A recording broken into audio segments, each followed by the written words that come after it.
Hello बच्चों, let's read this question. The question says let R is equal to A comma A, B comma B, C comma C, A comma B be a relation on set A is equal to A comma B comma C. Then R is option A identity relation, option B reflexive relation, option C symmetric relation, option D equivalence relation.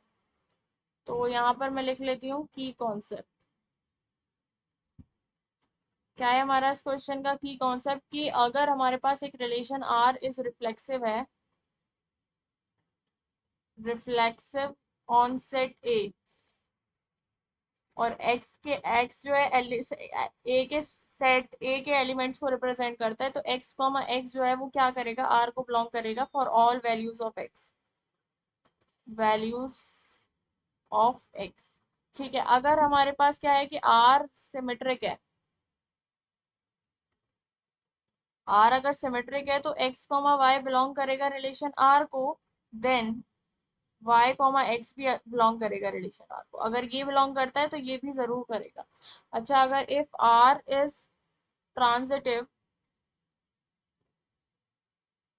Then क्या होगा कि हमारे पास अगर if x y belong कर रहा है relation R को and y z belong कर रहा है रिलेशन R को, देन x z भी रिलेशन R को ही बिलोंग करेगा। ठीक है, तो अब हम ले लेते हैं यहाँ पर कि R हमारे पास रिलेशन है a b b c c और a b। ठीक है, ये है। तो आइडेंटिटी रिलेशन के लिए चेक करना है पहले। आइडेंटिटी रिलेशन क्या होता है कि सिर्फ आइडेंटिटी रिलेशन होता है कि सिर्फ उसमें सेम वाले एलिमेंट्स ही हो। जैसे कि अगर यहाँ पर हम बात करें तो अगर सिर्फ a b c इस टाइप के एलिमेंट्स होते हैं बस उसमें, ठीक है, उन्हीं को हम आइडेंटिटी रिलेशन कहते हैं। तो यहाँ पर तो ये एलिमेंट्स तो हैं लेकिन यहाँ पर साथ में a भी है, तो ये तो आइडेंटिटी रिलेशन नहीं है। R is not identity relation.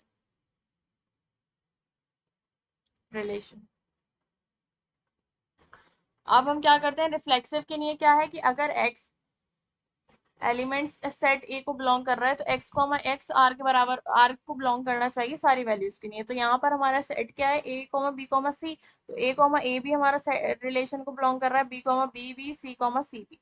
तो ये हमारा आर क्या हो गया, रिफ्लेक्सिव हो गया। तो यहाँ मैं लिख लेती हूँ आर इज रिफ्लेक्सिव। ठीक है, अब सिमेट्रिक के लिए चेक करें हम। फॉर सिमेट्रिक के लिए मेरे पास क्या है कि b तो बिलोंग कर रहा है इस आर को, लेकिन b a नहीं कर रहा, तो ये सिमेट्रिक नहीं होगा। b हमारा आर को बिलोंग कर रहा है but b a is not belongs to R, so R is not symmetric. ठीक है, अब हम क्या देखते हैं, ये हो गया हमारे पास ऑप्शंस में क्या है कि आइडेंटिटी है, रिफ्लेक्सिव है, सिमेट्रिक और इक्विवेलेंस। इक्विवेलेंस हो नहीं सकता क्योंकि इक्विवेलेंस वही रिलेशन होते हैं जो सिमेट्रिक भी हो, ट्रांजिटिव भी हो और रिफ्लेक्सिव भी हो। तो आर जब सिमेट्रिक ही नहीं है तो ये इक्विवेलेंस भी नहीं होगा। सो हमारा फाइनल आंसर क्या होगा कि सिर्फ आर जो है सिर्फ रिफ्लेक्सिव है। So the final answer is R is reflexive. Option B is correct. Hope you understood it well. Best of luck. Thank you.